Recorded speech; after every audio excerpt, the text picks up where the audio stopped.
আসসালামু আলাইকুম সুপ্রিয় দর্শক।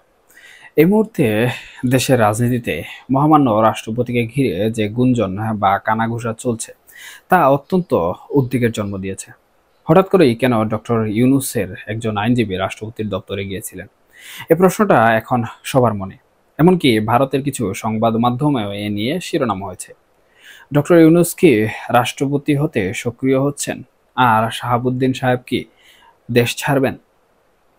আসলে 5 আগস্টের পর থেকে মহামান্য রাষ্ট্রপতি একরকম অবরুদ্ধ জীবনযাপন করছেন। বঙ্গভবনের ভেতরের পরিবেশ স্বাভাবিক নয়। অনেক দপ্তর বর্তমান সময়ে নিষ্ক্রিয়।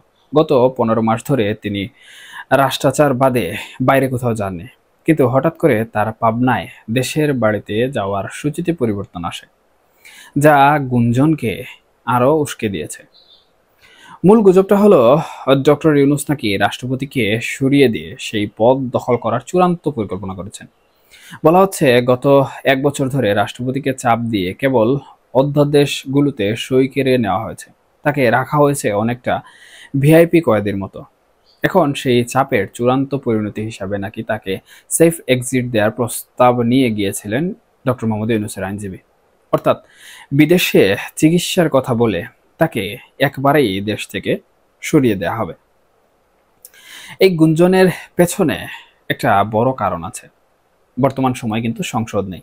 তাই সংবিধান অনুযায়ী রাষ্ট্রপতিকে সরানো বা নতুন রাষ্ট্রপতি নির্বাচন করার কোনো সাংবিধানিক সুযোগও নেই।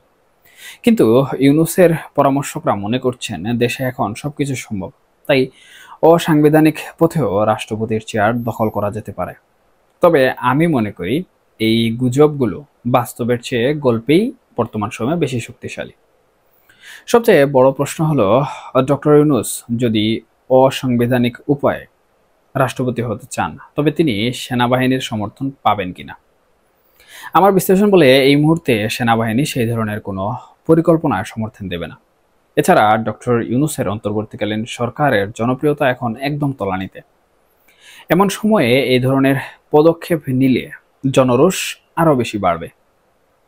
রাষ্ট্রপতিকে নিয়ে যে চাপ আছে সেটা স্পষ্ট। অধ্যাদেশগুলোতে সই না করলে হয়তো আরো ভয়ঙ্কর কিছুর মুখোমুখি হতে পারতেন তিনি। তবে তার একা বিদ্রোহ ঘোষণা করে লাভ হবে না। আমাদের আশা এই গুঞ্জনগুলো যেন গুজবই থেকে যায়। আমরা চাই মহামান্য রাষ্ট্রপতি যেন দেশ ছেড়ে না যান। তিনি বৈধ ও সাংবিধানিক উপায়ে এই পরিস্থিতি থেকে উত্তরণের নেতৃত্ব দিন। এটাই এখন বর্তমান সময়ে সবার প্রত্যাশা।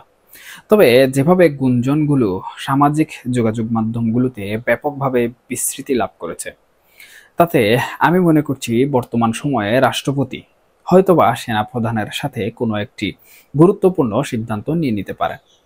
কারণ সাংবিধানিক প্রক্রিয়ার বাইরে যদি বেশি অসাংবিধানিক প্রক্রিয়া হতে থাকে তাহলে রাষ্ট্রের যে সম্মান থাকে সেই সম্মান নষ্ট হয়ে যায়। আবার দেখুন ডক্টর মোহাম্মদ ইউনূস বর্তমান সময়ে যেভাবে পরিকল্পনা করছেন, যে অথবা ওনার শুভাকাঙ্ক্ষী যারা রয়েছেন তারা পরিকল্পনা করছেন যে একটি অসাংবিধানিক প্রক্রিয়ায় ডক্টর মোহাম্মদ ইউনূস রাষ্ট্রপতি হয়ে যাবেন।